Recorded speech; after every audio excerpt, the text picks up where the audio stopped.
Hi guys, तो आज की वीडियो में मैं बनाऊंगी सर्कुलर प्लाज़ो जो सिर्फ 2.5 मीटर फैब्रिक से मैं बनाऊंगी। टोटल फैब्रिक मैंने 5 मीटर लिया है। 2.5 मीटर में मेरी कुर्ती होगी और 2.5 मीटर में मेरा सर्कुलर प्लाज़ो बन जाएगा।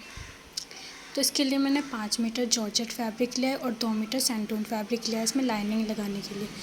और अब मेरा 5 मीटर जो फैब्रिक था मैंने उसको डबल फोल्ड कर लिया है लेंथ वाइज 2 फोल्ड। और अब मैं इसको ट्रायंगल शेप में फ़ोल्ड कर दूंगी। अब मेरा फैब्रिक जो है 4 फोल्ड में आ गया। अब सबसे पहले मैं इसमें वेस्ट की मार्किंग करूंगी, जिसके लिए हम हिप का मेज़रमेंट यूज़ करेंगे। 9 इंच पे मैं एक मार्क कर लूँगी और अब ऊपर से जितना भी आया है उसको सर्कुलर एंगल में हमें निशान लगाते जाना है। मेरा 11 इंच आया है। अब इन सारे पॉइंट्स को मैं जॉइन कर दूँगी। अब मैं जहाँ पे मैंने निशान लगाया है उसी के नीचे को मैं अपनी रेडी लेंथ के लिए निशान लगाऊंगी, जो कि 39 इंच है। 39 इंच पे मैं मार्क कर लूँगी। अब मैं अपने इंच टेप को ऊपर ले जाऊँगी और जहाँ तक मेरा 39 इंच आया था वहाँ तक अब मैं देख लूँगी कितना आया है। अब मेरा 50 इंच आया है, तो मैं 50 इंच पे सर्कुलर एंगल में निशान लगाती जाऊँगी और इन सारे निशानों को मिलाती भी जाऊँगी। अब मैं क्रॉच एरिया के लिए निशान लगाऊंगी, जो कि 11 इंच है। अब मैं 2 इंच डीप रखूंगी। अब मैं आगे को सीधी लाइन ड्रॉ कर दूंगी और इसको ऊपर से कोने तक मैं मिला लूँगी सीधी लाइन खींचते हुए।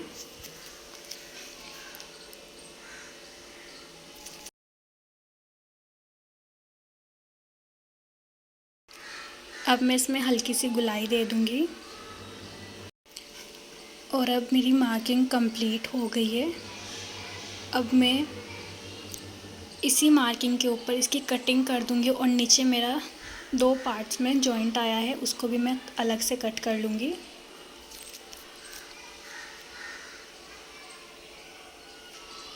तो मेरी कटिंग भी कंप्लीट हो गई है और जो मेरा नीचे जॉइंट आया था उसको भी मैंने कट करके अलग कर लिया है।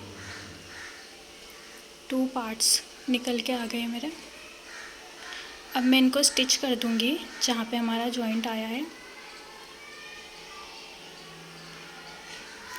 जॉइंट को स्टिच करने के बाद मैं इसके आसन में भी स्टिचिंग लगा दूंगी। दोनों आसन में दो पार्ट्स को रखते हुए मैं स्टिच लगा दूंगी।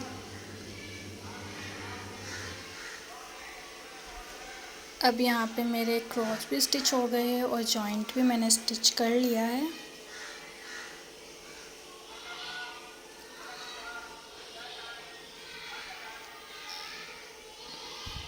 दोनों जॉइंट भी मेरे स्टिच हो गए हैं। अब मैं इसको सेंटर से पकड़ते हुए दोनों पार्ट्स को अलग अलग कर लूँगी। सेंटर हमारा बीच में आ जाएगा।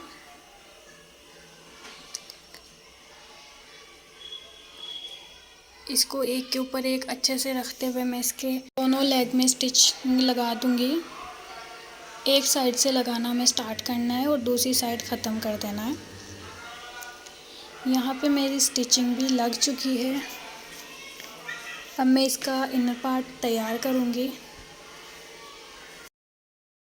तो अब मेरे इनर पार्ट की लेंथ जो है वो 40 इंच है। बाद में मैं इसको थोड़ा कम कर लूँगी और जो मैंने इसकी विड्थ रखी है वो 14 इंच है और ये 4 फोल्ड में मैंने फैब्रिक को रखा हुआ है। अब जैसे मैंने अपने प्लाज़ो पे मार्किंग करी थी उसी तरीके से इस पर भी कर लेनी है। 9 इंच में इसका हिप रखूँगी और क्रॉच लेंथ में इसका 11 इंच रखूँगी।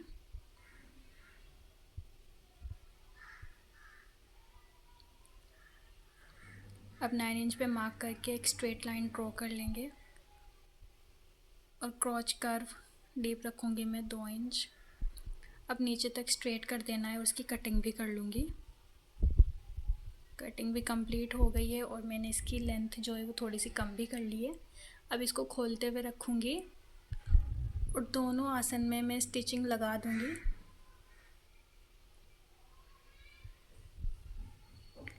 और इसके बॉटम को मैं डबल फोल्ड करके एक स्ट्रेट स्टिचिंग दे दूँगी।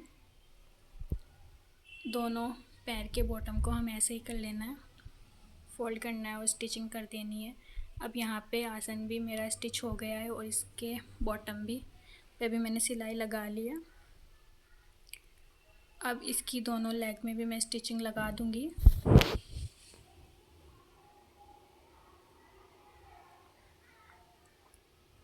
तो यहाँ पे मेरी स्टिचिंग भी लग चुकी है। अब इसकी लेंथ जो है वो 38 इंच आई है। थोड़ी सी मैंने कम कर दी थी कट करके। अब हम अपने प्लाज़ो को सीधा कर लेना है।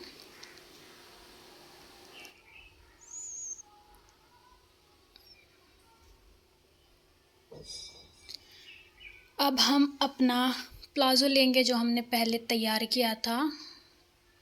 इसको लेने के बाद इसको खोलते हुए रखेंगे और इसके अंदर अपने इनर पार्ट को डाल देंगे। इनर फैब्रिक को हमें अपने मेन फैब्रिक के अंदर डालना है।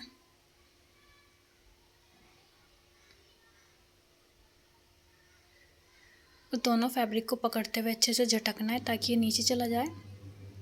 और इसको रखेंगे अब हम, और इसकी पूरे राउंड में इनर फैब्रिक को और मेन फैब्रिक को पकड़ते हुए स्टिचिंग लगा देंगे ताकि एक दूसरे से अटैच हो जाए। यहाँ पे मैंने स्टिचिंग भी लगा दी है।